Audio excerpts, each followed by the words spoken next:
एक बड़ी update central government employees के एरियर्स के साथ जुड़ी हुई मैं आप लोगों को देने जा रहा हूं।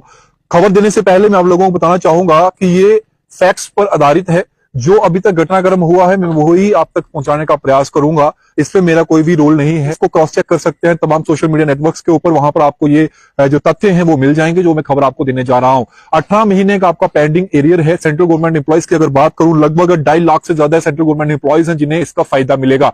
अगर ये एरियर आपको मिलता है तो लगभग लाख सवा लाख रुपया जो है इजाफा जो है आपकी आमदनी के अंदर होगा। इस समय महंगाई का दौर चल रहा है और सेंट्रल गवर्नमेंट एम्प्लॉइज का ये हक है, उन्होंने ड्यूटी दी है और उनका एरियर को फ्रीज किया गया था। डीए भी फ्रीज किया गया था, लेकिन पैंडेमिक के बाद उसे डीए की अगर बात करूं तो उसे डीफ्रीज किया गया।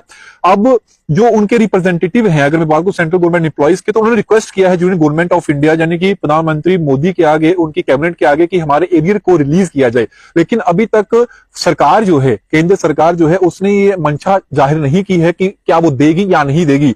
लेकिन एक रोमांच ये तब आया जब सुप्रीम कोर्ट जो है, भारत का जो उच्च न्यायाधीश है, उन्होंने एक संज्ञान लेते हुए ये कह दिया, उन्होंने ये कहा कि सेंट्रल गवर्नमेंट एम्प्लॉइज जो है उनका ये राइट है कि वो पैसा दे या उसे रोके। लेकिन जो एम्प्लॉइज हैं उन्होंने जब अपील किया कोर्ट में इसी रिगार्डिंग की क्या उनका एरियर जो है डेरेंस अलायंस जो है उनकी डिमांड जो है वो सही है या गलत है, तो सुप्रीम कोर्ट ने ये कहा कि गवर्नमेंट को इसे कंसीडर करना होगा।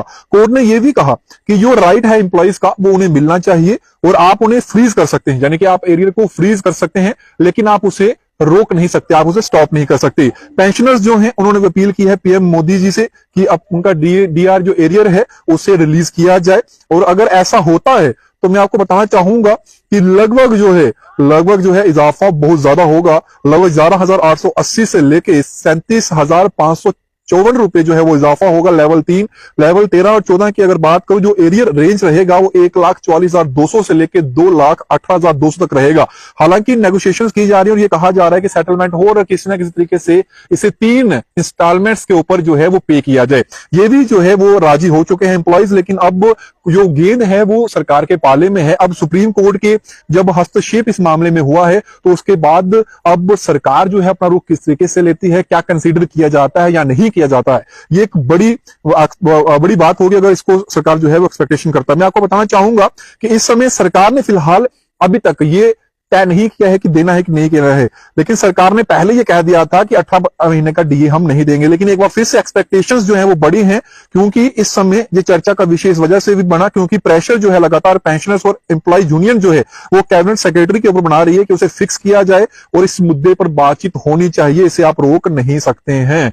और मैं आपको ये बताना चाहूंगा कि डीए के ऊपर जो लेटेस्ट अपडेट वो यही आ रही है कि सितंबर के महीने में एम्प्लॉइज जो गवर्नमेंट सेंट्रल गवर्नमेंट एम्प्लॉइज हैं उनको एक गुड न्यूज जो है वो नवंबर में भी मिल सकती है। ऐसा कहने को आ रहा है कि जो बातचीत है उसका जो दौर चल रहा है, डीए जो एरियर आपका बकाया था उसको लेकर और जो 18 महीने से रोका रखा हुआ था कैबिनेट सेक्रेटरी जो हैं उनसे लगातार बातचीत करने का दौर चल रहा है।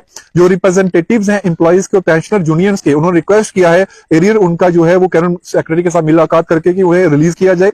लेकिन गवर्नमेंट जो है क्या राजी होगी या नहीं होगी ये तो वक्त बताएगा। लेकिन फिलहाल मैं आप लोगों को जो अपडेट दे रहा हूं वो सुप्रीम कोर्ट के हवाले से दे रहा हूं। सुप्रीम कोर्ट ने ये कहा है कि ये एम्प्लॉइज का राइट है, सरकार उसे फ्रीज जरूर कर सकती है लेकिन रोक नहीं सकती। अब सरकार को कंसीडर करना होगा। ये टिप्पणी किसी और ने नहीं बल्कि सुप्रीम कोर्ट ऑफ इंडिया ने की है। अगर ऐसा किया है तो क्या सरकार वाकई में सुप्रीम कोर्ट की इस जजमेंट को या सुप्रीम कोर्ट की इस डायरेक्शन को जो है वो मानेगी या नहीं मानेगी? आपको क्या लगता है सरकार आखिरकार ऐसा क्यों कर रही है? सेंट्रल गवर्नमेंट एम्प्लॉइज ड्यूटी दे रहे हैं, उनका हक है, टैक्स पेयर हैं, वो टैक्स भी कटवाते हैं, उसके बावजूद उनके एरियर को रोका जा रहा है। क्या एक एमएलए, एक एमपी या फिर एक कैबिनेट मिनिस्टर जो है, सिटिंग मिनिस्टर, उसका जो सैलरी बढ़ती है, जो उसे अलाउंसेस दिए जाते हैं, क्या उसे रोका जाता है कभी लाइफ में? आपने कभी ऐसा सुना है? तो फिर क्यों जो है गवर्नमेंट एम्प्लॉइज के ऊपर जो है वो गाज गिरती नजर आ रही है? 18 महीने का बकाया काफी ज्यादा बकाया होता है। किसी को अगर 10,000 भी अमाउंट आना हो तो वो भी उसके लिए बहुत बड़ी अमाउंट होती है इस महंगाई के दौर में। तो आखिरकार सरकार जो है कंसिडर क्यों नहीं कर रही है?